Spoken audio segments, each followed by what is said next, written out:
Hi viewers, welcome to our channel. ప్రస్తుతం మనతో పాటు భరద్వాజ్ గారు సీనియర్ జర్నలిస్ట్ ఉన్నారు. వారితో ఒకసారి మాట్లాడదాం. సార్ నమస్కారం. సార్ నమస్తే అండి. సార్, మంత్రి లోకేష్ గారి వాట్సాప్ బ్లాక్ అయిపోయింది అన్న ఒక న్యూస్ ఇప్పుడు వైరల్ అవుతుంది సార్. అసలు నిజంగా బ్లాక్ అయిందా, ఎవరు బ్లాక్ చేశారు, ఇలా బ్లాక్ చేయడానికి గల కారణాలు ఏంటి సార్? ఇప్పుడు రకరకాలుగా దీని గురించి మాట్లాడుతున్నారు కదా, మీరేం చెప్తారు సార్? అంటే మనం చెప్పేది ఏముందండి, వాళ్ళే చెప్తున్నారు కదా. అంటే ప్రజలు వాళ్ళ సమస్యల్ని నాకు తెలియజేయండి, నేను పరిష్కరిస్తాను అని చెప్పాడు ఆయన. వాట్సాప్ నెంబర్ సర్క్యులేషన్లోకి వెళ్ళింది.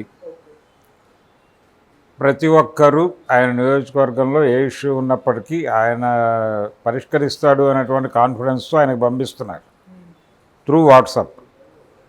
ఇది పార్టీ క్యాడర్ కూడా తమకు సంబంధించిన వ్యక్తిగత సమస్యలు కూడా ఆయనకి నివేదించుకునే ప్రయత్నం చేస్తున్నారు. పార్టీ హైకమాండ్తో మాట్లాడి మా సమస్యలకు ఏదైనా పరిష్కారం చెప్పండి అనే ఉద్దేశంతో ఇలా రకరకాల కోణాల నుంచి ఆయనకు మెసేజ్లు విపరీతంగా రావటం, ఈ ఫ్లోట్ ఎక్కువైపోయి ఇది ఏదైతే ఈ ప్లాట్ఫామ్ నిర్వహించేటువంటి సంస్థ ఉందో వాళ్ళే, ఆ టెక్నాలజీస్ తాలూకా సంస్థే ఈ అకౌంట్ని ఈ రష్ తట్టుకోలేక ఆపారు. కాబట్టి ఇంతమంది ప్రజలు ఆయన కోసం కలవరిస్తున్నారు, లోకేష్ కోసం. ఇంతమంది తమ సమస్యల్ని లోకేష్ దృష్టికి తీసుకెళ్ళడానికి తహతహలాడుతున్నారు అంటే ఆయన అంతటి హోప్ కలిగించాడు అనే దాన్ని ఇప్పుడు తెలుగుదేశం పార్టీ ప్రజల్లోకి పంపు చేసేటువంటి ప్రయత్నం చేస్తోంది దీని ద్వారా, ఈ చర్య ద్వారా. ఇది సాధారణంగా వాళ్ళకున్న సమస్యలు ఏదో పద్ధతిలో చెప్పుకోవాలి. వీళ్ళు రోజు పొద్దున్నే ఒక సర్టన్ టైం పెట్టి ఆ టైంకి మీరు వచ్చి చెప్పుకోండి నేరుగా అంటే చెప్పుకుంటారు, వాట్సాప్లో పడేరప్పుడు. ఆ అవకాశం కల్పించవచ్చు. ఎందుకంటే ఆయన కేవలం మంగళగిరి నియోజకవర్గం వరకు పరిమితమై పనిచేస్తానని చెప్పాడు.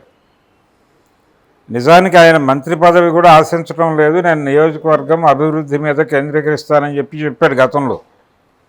కానీ ఆయనకి పదవి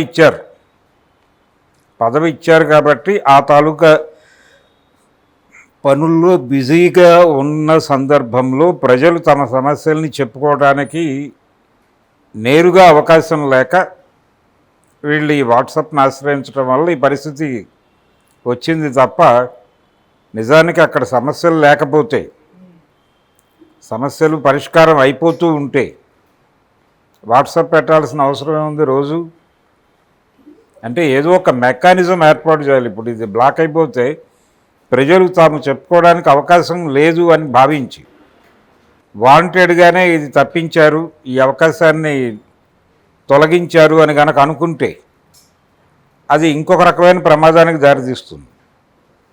అందుకని ఆయన ఇమ్మీడియట్గా ప్రతి డివిజన్కి ఒక ఆల్టర్నేటివ్ ఫోన్ నెంబర్ పెట్టి మీ ఇష్యూస్ ఇందులో వేయండి అని చెప్పి దానికి ఒక బాధ్యుడిని పెట్టి అది ఎప్పటికప్పుడు ఆ డేటా తీసేసుకుని దాన్ని క్లీన్ చేసి రెడీగా పెట్టాలి. ఇలాంటి ప్రయత్నం ఏదైనా చేయగలిగితే అంటే ప్రజలు వారి కోరికలను నేరుగా ప్రభువు గారికి విన్నవించుకోవటానికి ఒక సరైనటువంటి ఒక వ్యవస్థ ఉంటే ఇలా ఫోన్లు బ్లాక్ అయిపోవడం లాంటి వార్తలు రావు.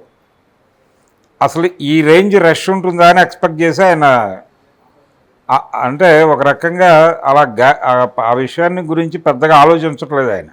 కానీ ఇప్పుడు ఆ పరిస్థితి కల్పించారు కాబట్టి ఫర్దర్గా ఆలోచించి ఆయన ఈ ఇష్యూ మళ్ళీ అరైజ్ కాకుండా, పునరావృతం కాకుండా ఏం చేయాలి అనే దాని మీద కేంద్రీకరించి ఆ చర్యలు తీసుకుంటే బెటర్. ఇంకా అంటే వాట్సాప్ నెంబర్ ఒకటే ఉంటుందా, లేకపోతే 2 పెట్టుకుంటారా, లేకపోతే డివిజన్ కోడ్ పెట్టుకుంటారా అనేది ఆయన ఎలా ఆర్గనైజ్ చేయాలి అనే దాన్ని బట్టి ఉంటుంది. దాంతోపాటు ప్రధానంగా చేయాల్సిన పని అయితే ఎప్పటి మెసేజ్లు అప్పుడు ఎక్కడో చోట డంప్ చేసి అది క్లీన్ చేయగలిగితే కొంతవరకు జనాలకు యాక్సెస్ నడుస్తూ ఉంటుంది. ఒక 1 వే ఆర్ 2 వే, 1 వేలో నడుస్తుంది, ఇది 2 వే కూడా చేస్తే అసలు అక్కడికి రారు. ఈయన్ని కలవడానికి రావడం అనేది తగ్గిపోతుంది. దీనికి ఒక యంత్రాంగం పెట్టాలి. ముందు ఒక యంత్రాంగం పెట్టి వారు సంప్రదించి వారు చెప్పినటువంటి సమాధానాన్ని యువతల వాళ్ళకి బట్వాడా చేస్తే అదో సాటిస్ఫాక్షన్. చూసి కలిసినంత సంతృప్తి చెందుతారు, వాళ్ళ పనులు డిస్టర్బ్ కావు, ఈ పని అవుతుంది. ఏది ఎటు నుంచి ఎటు ఆలోచించినా కానీ ఆయన ఈ ప్రజల సమస్యలు వినటానికి, పరిష్కరించడానికి ప్రస్తుతం ఉన్న యంత్రాంగానికి తోడు అదనంగా ఈ ఫిర్యాదుల నిర్వహణ కోసం ప్రత్యేక సిబ్బందిని పెట్టి ఒక ఆర్గనైజేషన్ ప్రారంభించాల్సిన అవసరాన్ని అయితే ఈ సంఘటన ముందు తీసుకొచ్చింది. మరి చంద్రబాబు నాయుడు గారు విజనరీ కాబట్టి ఆయన ఎట్లా ఆలోచిస్తాడు, ఎట్లా డిజైన్ చేస్తాడు అనేది చూద్దాం.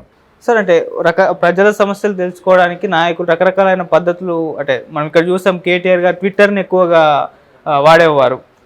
ప్రజా సమస్యలు చెప్పేసి ఆయన ట్యాగ్ చేస్తే చాలా రియాక్ట్ అయ్యేవారు. మళ్ళీ ఇప్పుడు ప్రజా దర్బార్ అంటున్నారు, ఈయన వాట్సాప్ అని అంటున్నారు. అంటే ఈ మాధ్యమాల ద్వారా ప్రజా సమస్యలు అంటే కంప్లీట్గా పరిష్కారం అవుతాయంటారు. ఇవి ఎంతవరకు ఇంపాక్ట్ చూపిస్తాయంటారు సార్? అంటే వాట్సాప్ వీటి ద్వారా ఇష్యూస్ సెటిల్ చేయటం అనేది జరిగితే అక్కడ దాకా పోనక్కర్లేదు, మనం ఇంట్లో కూర్చునే మన ఇష్యూని నేరుగా మంత్రి బాబు గారికి విన్నవించుకోవచ్చు అనేటువంటి ఒక వెసులుబాటు ఫీలింగ్ వస్తుంది కదా జనాలకి. ఆ ఫీలింగ్తో పాటు ఇప్పుడు ఇది సర్వర్లని ఇబ్బంది పెట్టింది, ఈయనకు ఉన్నటువంటి రష్ అనేది వార్త బయటకు వచ్చింది. ఇది ఒక మైలేజ్ కదా లోకేష్కి, ఇంతమంది ప్రజలు ఆయనతో మాట్లాడటానికి తహతహలాడుతున్నారు అనేది ఒక డేటా ప్రపంచం ముందు పెడితే దాని తాలూకా అడ్వాంటేజ్ ఉంటుంది కదా. ఎలా ఏమిటి ఎలా నడుపుతారు అనేది చూద్దాం. Thank you so much sir. Thank you.